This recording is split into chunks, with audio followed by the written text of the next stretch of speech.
सबसे पहले आपके इस चैनल के माध्यम से जितने भी श्रोता बंधु हैं, मैं सबका बहुत बहुत धन्यवाद और स्वागत करता हूँ। तो डायल 100 उन्होंने लाया था, किसी जात विशेष के लिए नहीं लाया था। कन्या विद्या धन लाया था, किसी जात विशेष के लिए नहीं लाया था। एम्बुलेंस लाया था, किसी जात विशेष के लिए नहीं लाया था। एक्सप्रेसवे बनवाया उन्होंने, किसी जात विशेष के लिए नहीं बनवाया। स्टेडियम बनवाया उन्होंने, किसी जात विशेष के लिए नहीं बनवाया। मेट्रो लाया, किसी जात विशेष के लिए नहीं लाया। नमस्कार दोस्तों, आप देख रहे हैं द स्वागत ऑफिशियल चैनल। आज हमारे बीच एक युवा नेता का आगमन हुआ है जो अपने संघर्षों से जाने जाते हैं। चाहे युवा हो, चाहे बुजुर्ग हो, चाहे जो हो, सब इनको अपना मसीहा मानती है। अपने संघर्षों के दम पर, अपने हुनर के दम पर क्षेत्र में बहुत जाने जाते हैं। तो स्वागत करते हैं धर्मेंद्र यादव जी का। आइए सर। नमस्कार सर। नमस्कार। तो आज हमारे स्टूडियो में आके आपको कैसा लग रहा है? बहुत बढ़िया। सबसे पहले आपके इस चैनल के माध्यम से जितने भी श्रोता बंधु हैं, मैं सबका बहुत बहुत धन्यवाद और स्वागत करता हूँ। तो सर बताइए, आपका नेता बनने का विचार कहाँ से आया? नेता बनने का विचार जब हम पढ़ाई के दौरान इलाहाबाद गए और जब इलाहाबाद यूनिवर्सिटी में नाम लिखवाया, तो वहीं से हमारे मन में एक भावना जागृत हुई कि हमें भी राजनीति के क्षेत्र में अपने समाज के प्रति कुछ करने का दिल में ऐसा विचार आया और फिर हम राजनीति में कदम रखे। तो आपने जैसे बताया कि आपने यूनिवर्सिटी, इलाहाबाद यूनिवर्सिटी में एडमिशन कराया, तो वहाँ भी चुनाव न लड़े हैं कि नहीं? नहीं, वहाँ चुनाव नहीं लड़े थे। सिर्फ वहाँ चुनाव लड़ाया गया था। छात्र संघ का चुनाव तो चल रहा था। आज मान लीजिए छात्र संघ का चुनाव बंद हो गया है। तो आप जब लड़ाते थे तो उनका कैसा अनुभव था? जो कभी आपके समर्थक जीते हैं कि नहीं जीते? नहीं, बिल्कुल जीते हैं। तो नाम बताना चाहेंगे कि नहीं बताना चाहेंगे? उस समय जब हम इलाहाबाद थे, 19 भाई थे, हम लोग उनको चुनाव लड़ाने का काम किए थे। इसके बाद वहां से हम चले आए। बस एक ही छात्र संघ का चुनाव थे, हम 2 ही साल वहां रहे थे जी। तो अनुभव कैसा रहा वहाँ का, इलाहाबाद? इलाहाबाद तो नेताओं के जन्मदाता है।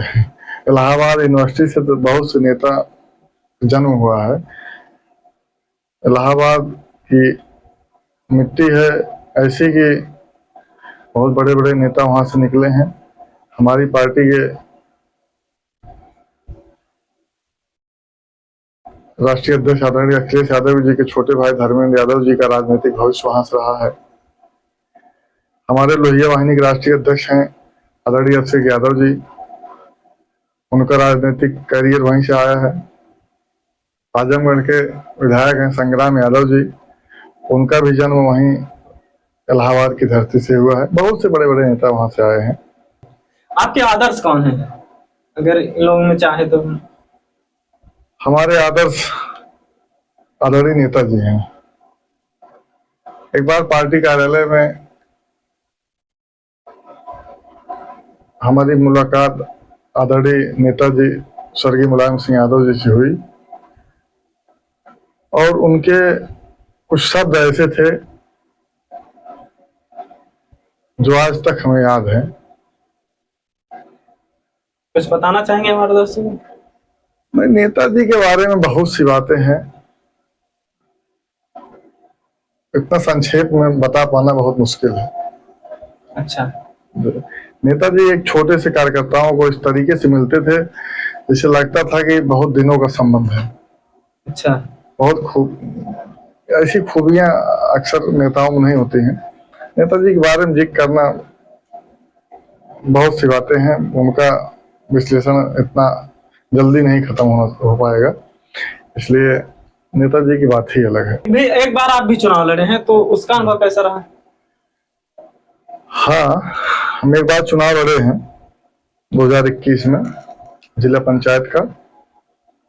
बहुत अच्छा अनुभव रहा। क्षेत्र की जनता हमें चाहती भी थी, लेकिन कुछ विषम परिस्थितियों की वजह से जनता का रुख दूसरी तरफ हो गया। बाकी जनता का स्नेह और प्यार आज भी एक जिला पंचायत के रूप में हमें मिलता है। तो अगर जैसे कुछ तो कमियां रही होंगी कि जो नहीं जुड़ पाए होंगे आपसे। मैंने कमियां, चुनाव में हार जीत तो लगा रहता है। ये जरूरी नहीं है कि आप चुनाव हार गए हैं तो कुछ कमियों की वजह से हार गए हैं। हो सकता है आप चुनाव हार गए हो, अगले की कुछ ऐसी अच्छाई रही हो या कुछ और रहा हो, जनता का मोटिवेशन, जनता को आकर्षित करना हो सकता है हम कम आकर्षित कर पाए हो जनता का।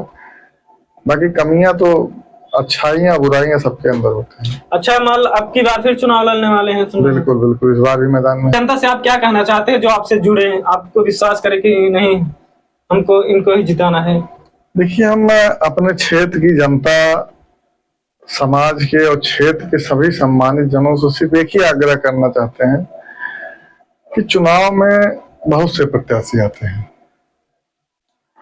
और उस समय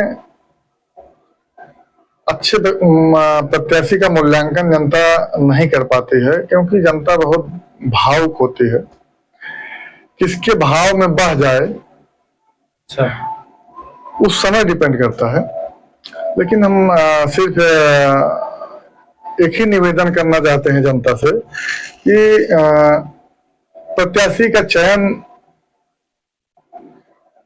उनके कर्तव्य, उनके व्यवहार, उनके द्वारा किए गए समाज में कार्यों को लेकर करना चाहिए।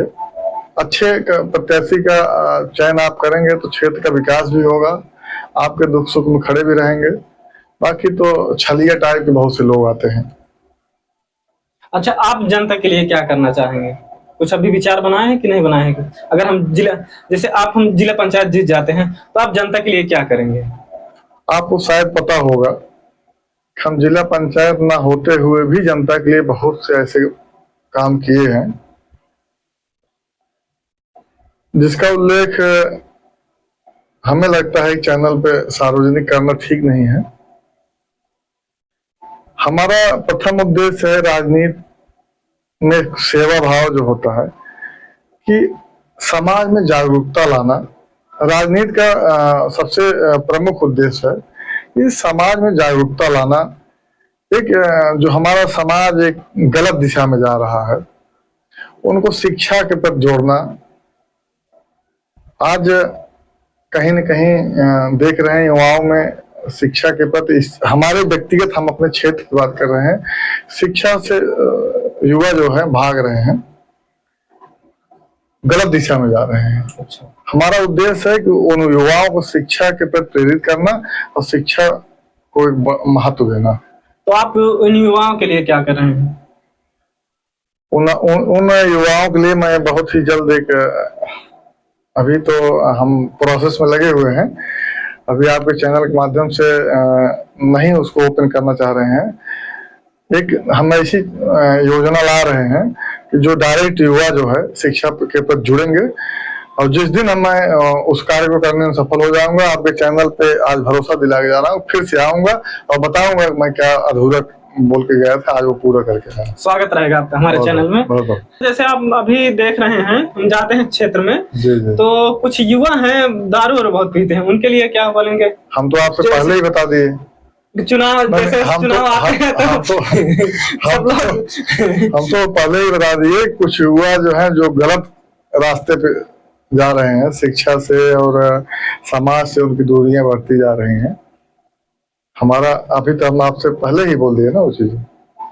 मान युवा हो गए, बुजुर्ग के लिए आप क्या करेंगे? जो 60 साल जैसे पेंशन हो गया, उनके लिए और दवाइयाँ जो बहुत महंगी हो रही हैं, तो उनके लिए आप क्या करेंगे? बुजुर्गों के लिए भी हमने बहुत से बुजुर्ग ऐसे हैं हमारे क्षेत्र के जो हमसे जुड़े हुए परिवार हैं, हमने बहुत से मदद किए हैं, और हमारे आगे कुछ ऐसी योजनाएं हैं स्वास्थ्य के लिए, जो डायरेक्ट अपने क्षेत्र की जनता को स्वास्थ्य के माध्यम से मैं लाभ दिलाने का प्रयास करूंगा। चुनाव से पहले बहुत बड़ी बड़ी बातें करना, लुभावनी बातें करना बहुत से लोग करते हैं, और अभी करना कुछ हमें लग रहा है कि ठीक नहीं है, क्योंकि लोग कहेंगे कि चुनावी जुमला है। करके दिखाने में हम विश्वास करते हैं, कहने में कम विश्वास। पहले आप करेंगे, उसके बाद तब। बिल्कुल। आगे आने वाला चुनाव में किस पार्टी का समर्थन करेंगे? बात पार्टी के समर्थन की नहीं है। आपको मालूम होना चाहिए, मैं आज भी समाजवादी पार्टी का सदस्य हूँ, सक्रिय सदस्य हूँ, और जोन प्रभारी भी हूँ, लोहिया वाहिनी में राष्ट्रीय सचिव हूँ। मेरी हमेशा से प्राथमिकता रहती है कि मैं क्षेत्र में हमेशा काम करता रहा हूँ, पार्टी की मजबूती मिले। और सारे लोग जानते भी हैं कि समाजवादी पार्टी के सदस्य हैं और हमेशा पार्टी के लिए काम करते हैं। अच्छा, जैसे बोलते हैं कि समाजवादी पार्टी सिर्फ यादव का सपोर्ट करती है, तो जैसे ओबीसी, एससी और अन्य कास्ट के जो लोग हैं, उनसे आप कैसे जुड़ पाएंगे? नहीं, समाजवादी तो एक विचारधारा है, और उस विचारधारा से जुड़ने वाले सभी पीडीए के लोग, और जिनके लिए पार्टी हमेशा काम की है। और ऐसा नहीं है, समाजवादी पार्टी जो भी काम की है, एक विशेष जाति, एक विशेष वर्ग के लिए नहीं की है। जितनी भी योजनाएं रही हैं, वो हर एक वर्ग उस योजना का लाभ पाई है। और आगे भी जितनी भी हमारे राष्ट्रीय अध्यक्ष माननीय अखिलेश यादव जी की जो नीति है, जो उनका विजन है, वो भी हर एक वर्ग के लिए है, और निसंदेह वो फायदा हर वर्ग को मिलेगा। टेक्नोलॉजी के मामले में बता दें आपको, आज जो लैपटॉप वितरण जो समाजवादी पार्टी के समय में हुआ था, वो एक बहुत बड़ा उदाहरण था। वही लैपटॉप जो वितरण हुआ था, जब लॉकडाउन हुआ, सारी चीजें बंद हो गई थी, तो कैशलेस व्यवस्था जो आई है, जो डिजिटल इंडिया की बात हो रही है, तो आज जो डिजिटल इंडिया की बात कर रहे हैं, वो हमारे राष्ट्रीय अध्यक्ष जी बहुत पहले ही कर चुके थे, लैपटॉप वितरण करके, टैबलेट वितरण करके। उनकी बहुत सी योजनाएं थी जो एक जात विशेष के लिए नहीं थी। डायल 100 उन्होंने लाया था, किसी जात विशेष के लिए नहीं लाया था। कन्या विद्या धन लाया था, किसी जात विशेष के लिए नहीं लाया था। एम्बुलेंस लाया था, किसी जात विशेष के लिए नहीं लाया था। एक्सप्रेसवे बनवाया उन्होंने, किसी जात विशेष के लिए नहीं बनवाया।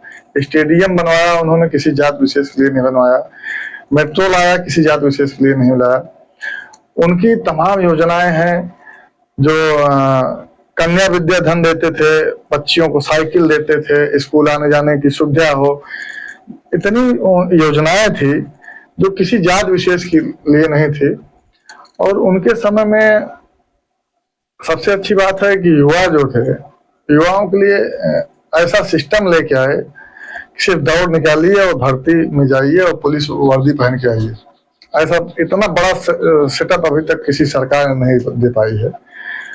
वो विदेश से पढ़े हुए व्यक्ति हैं, उनका विजन बहुत शानदार है। जो भी काम किए थे आज तक, उस काम के लिए इस भाजपा सरकार 8 साल में उनकी बराबरी नहीं कर पाई, जो काम उन्होंने 5 साल में करके दिखाया था। तो आप भाजपा सरकार को क्या कहना चाहते हैं? ये फेल सरकार है, हर जगह फेल है, विदेश नीति फेल है,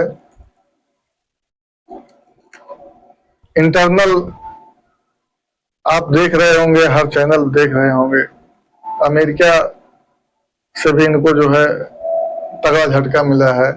जो है वीजा लागू हो गया है, तो हर जगह सरकार फेल है। इस सरकार के बाद मतलब किसी भी क्षेत्र में आप बात करना व्यर्थ है, कोई मतलब नहीं।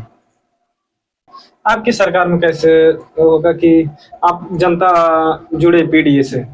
नहीं, वो तो देखिए, पीडीए से जनता जुड़ चुकी है, और एक क्षेत्रीय पार्टी जो है तीसरे नंबर की पार्टी बन के उभरी है। 5 सांसदों वाली पार्टी आज 37 सांसद लेके सदन में गई है, तो कहीं न कहीं निसंदेह पीडीए के लोग जुड़े हैं और उनका रुझान भी अभी समाजवादी पार्टी के साथ है। वो आने वाले समय 27 में आपको वो दिखेगा। तो हमारे चैनल के बारे में आप क्या कहना चाहते हैं? मैं सभी श्रोता बंधुओं से यही कहना चाहता हूं, इस क्षेत्र और ग्रामीण से उठ के कोई युवा जो है एक द स्वागत चैनल बनाया और इस बारे में सोचा, यही बहुत बड़ी बात है क्षेत्र के लिए। मैं सबसे गुजारिश करना चाहता हूँ, इस ग्रामीणांचल एक किसान के बेटे को आगे बढ़ाने के लिए चैनल को सब्सक्राइब करें और पूरा सपोर्ट और सहयोग करें। आपसे बातचीत करके बहुत अच्छा लगा। धन्यवाद। हमारे स्टूडियो में आने के लिए बहुत बहुत धन्यवाद। बहुत बहुत धन्यवाद।